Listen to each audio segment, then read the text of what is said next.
Kumusta mga tol? Sa video na ito, ating balikan ang naging journey ng lineup ng Pilipinas mula noong 2020 hanggang sa Final 12. Pagkatapos ng disappointing FIBA World Cup 2019 campaign, nagbitiw si Yeng as national head coach at bumuo ng lineup FIBA qualifier na naghalong PBA players at collegiate players. Ang mga players na gali sa PBA ay sina Abu Tratter, Poy Eram, Justin Chua, R. Pogoy, CJ Perez, Troy Rosario, Kiefer Ravena. Mga collegiate players naman ay sina Terdy Ravena, Juan Gomez Deliano, George Isaac Go, Joseph Mateo Nieto, Dwight Ramos. Ang coach ng Pilipinas ay si Mark Dickels, na ipanalo ng gilas ang laro kontra Indonesia sa score na 100 Pilipinas at 70 Indonesia. Pinangunahan ang scoring ni Terdy Ravena sa score na 23 points, R. Pogoy 16, CJ Perez 11 at Juan Gomez Deliano at Kiefer Ravena na may tig 10. Debut game naman ni Dwight Ramos para sa Pilipinas na nakapagtala ng 5 puntos. At eto na ang naging simula ng magandang karera ni Ramos sa Team Philippines.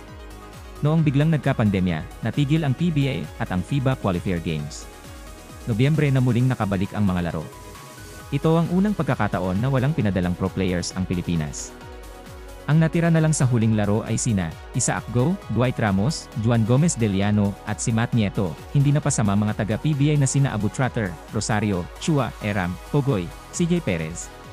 Muling naglaro sa Japan si Terdy at sumunod sa Japan si Kiefer. Nadagdag man sina Justin Baltazar, Ken Carino, Will Navarro, Javier Gomez Deliano, Cobb Paras, Sean Ildefonso, Ray Suerte, Mike Nieto, Fred Tungkab at Calvin Oftana.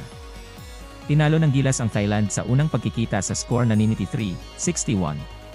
Sa pangunguna ni Dwight Ramos na may 20 points, at Juan Gomez Deliano na may 12 puntos, tinalo ng Pilipinas ang Thailand sa pangalawang beses sa score na 93-69. Pinangunahan ni Javier at Juan Gomez Deliano na may tag-14 at 19 puntos. Sa pangatlong window naman na ginanap sa bubble sa Pampanga, nag-iba ulit ang lineup ng Pilipinas. Nanatili sina Baltazar, Go, Javid GTL, Ramos, Navarro, Mike Nieto, at Tungkab. Ang mga di napasama ay sina Carino, Paras. Juan ay pumirma ng kontrata sa Japan, samantala pumasok sa PBA si Oftana, Suerte, at injured si Matt Nieto. Bumalik man sa Ateneo si Dave Ildefonso. Unang laro sa men's team ni Kay Soto, Queen, Carl Tamayo, Francis Lopez, RJ Abarientos, Esther Belengel, Gyu Chiu at ang Phil Australian na si Jordan Heading. Tinalo ng gilas ang Korea sa isang madikit na laban, huling tinalo ng Pilipinas ang Korea noong FIBA Asia 2013 pa. Naging balanse ang scoring na pinangungunahan ni Dwight Ramos. Nanalo din ang gilas laban sa Indonesia na may malaking import.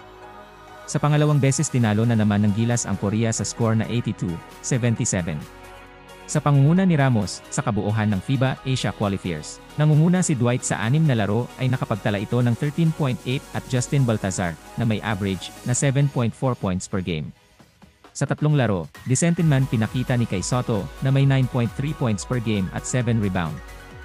Parehong mga players din ang pinadala sa Olympic Qualifier maliban kay Tungkab, Lopez, at Javid Gideon.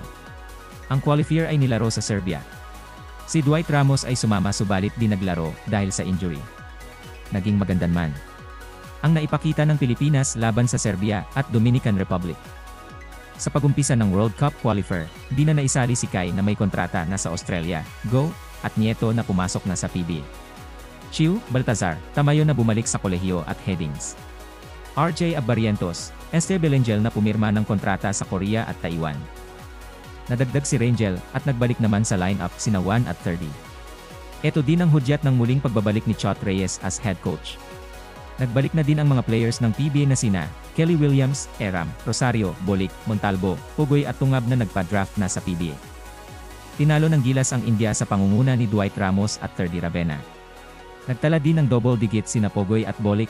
Talon man ang gilas laban sa New Zealand sa score na 88-63 sa pangunguna pa rin ni Terdy, Ramos at Bolik.